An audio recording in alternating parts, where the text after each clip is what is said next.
Quel est le message pour toi? Pour toi, rien que pour toi, pour toi. On t'a accusé. C'est rigolo parce que j'ai fait une vidéo dans ce sens-là. T'as un peu le bouc émissaire quand même, hein. Je sais pas si tu t'aperçois qu'il n'y a pas toujours que des bonnes personnes autour de toi. C'est toujours compliqué d'ouvrir les yeux sur des personnes qui sont potentiellement en train de te la faire à l'envers, ou en tout cas de t'impacter parce que ton bonheur ne leur correspond pas. Ce que tu reflètes n'est pas à leur hauteur. Faites attention aux personnes qui se font passer pour nous, pour lesquelles on vous demande de venir en MP, en message privé. Non, non, non, non, non. Jamais de la vie. Dans le doute, demande un vocal, mais ne va pas plus loin. Et tu vas très vite déceler. Ils vont te trouver des fausses excuses. Je peux pas, il y a les enfants, Sabrina est malade, machin, machin, machin. Non, non, non, non, non. C'est du fake. Même à l'agonie, je t'enverrai un vocal. Donc, non. Et puis, mets ton prénom pour être sûr que ce soit la bonne voix. Et tu verras que ça n'ira pas plus loin. Compromis. Je te le déconseille. On va essayer de te faire des compromis. On va te proposer des compromis. Oui, mais excuse-moi, j'étais dans la colère, j'ai pas voulu, je suis désolée. Tu peux te tromper une fois, deux fois, au bout de 3 fois, ça devient une décision, quoi. On t'a accusé, on n'oublie pas ça quand même. On t'a montré du doigt, on a dit que c'était ta faute. Qui t'a accusé? C'est quelqu'un de proche de toi. Eh bien, c'est ton ex qui t'a accusé. L'échec de votre relation est à cause de toi. C'est horrible parce qu'il est venu faire naître en toi de la culpabilité. Il est venu te mettre dans tes doutes parce que à cause de toi, vous avez tout fichu en l'air. T'as pas saisi cette chance, t'en as fait qu'à ta tête, tu n'as pas voulu m'écouter. Tout était de ta faute en fait. Il a qui voulait bien l'entendre que tout était de ta faute, que de toute façon cet échec il est à cause de toi et clairement pas à cause de l'autre. Mais ce qui est rigolo dans tout ça, c'est que cette même personne a reconstruit sa vie, a rencontré une autre personne, mais il a toujours tendance à t'envoyer des messages, à t'envoyer des pics, à se voir, alors t'as rencontré quelqu'un, alors, enfin tu vois, on est vraiment sur quelque chose de malveillant, c'est pas joli, joli, joli. Mais il va falloir que tu prennes une décision, même si ça te met beaucoup en travail, parce qu'on sent qu'il y a encore de l'amour pour cette personne, malgré tout ce qu'il t'a fait vivre. Et parfois, tu oses penser que vous pouvez repartir sur de bonnes bases, de bonnes conditions. Je ne suis pas sûre que ce soit pardonnable. Je ne suis pas non plus convaincue que ce qu'il t'a infligé de par votre séparation, ils prennent conscience quand même qu'il a été trop loin et qu'il t'a vraiment, vraiment blessé. Et tu le sais aussi bien que moi et qu'à un moment donné, on ne peut pas continuer à accepter l'inacceptable. Tu ne peux pas continuer à laisser quelqu'un te manquer de respect, même si tu l'aimes encore profondément. L'estime et l'amour de soi passent avant tout par « ouais, mais à un moment donné, c'est pas parce que je t'aime, parce qu'effectivement je t'aime, que je peux te laisser faire de moi ce que tu veux. » Ça a marché un temps, ça a marché le temps de votre relation.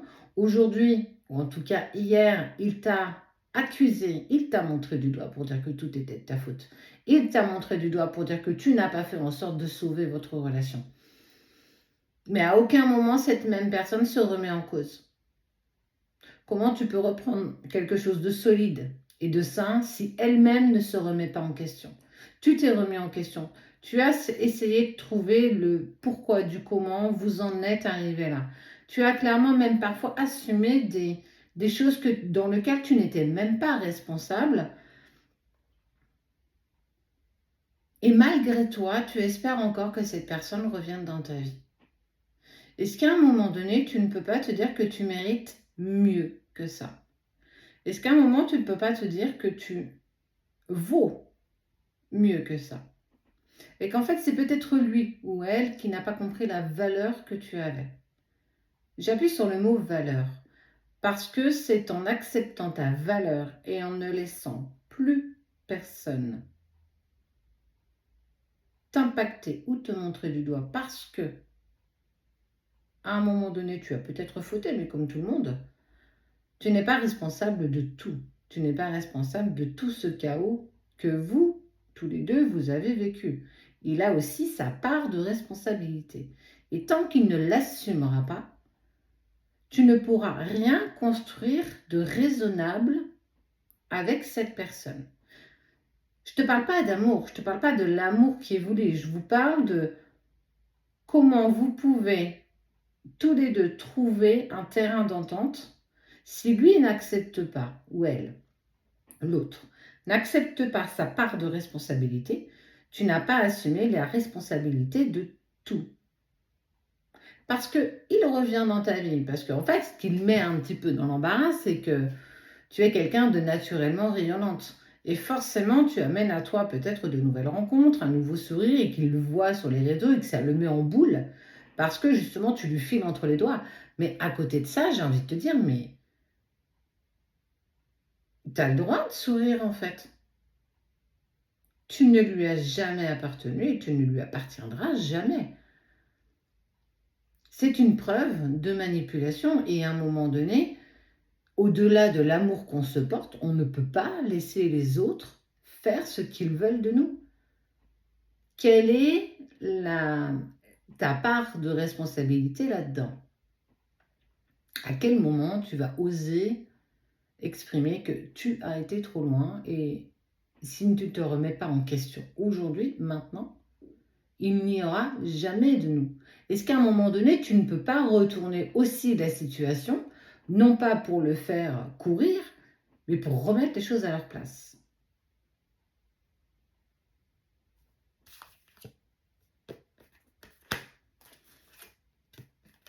Protège-toi suffisamment.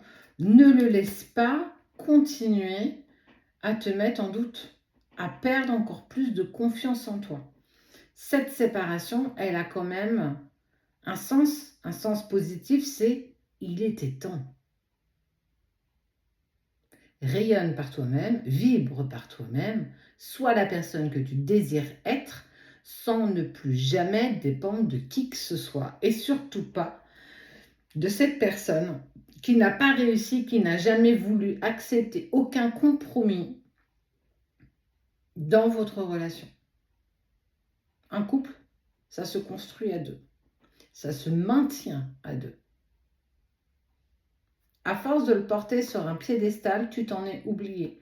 Tu as oublié le poids que tu avais déjà sur le dos sans te rajouter en plus le poids de l'autre. Une forme de sacrifice, une forme de dépendance affective. Ose enfin dire pas non, mais stop.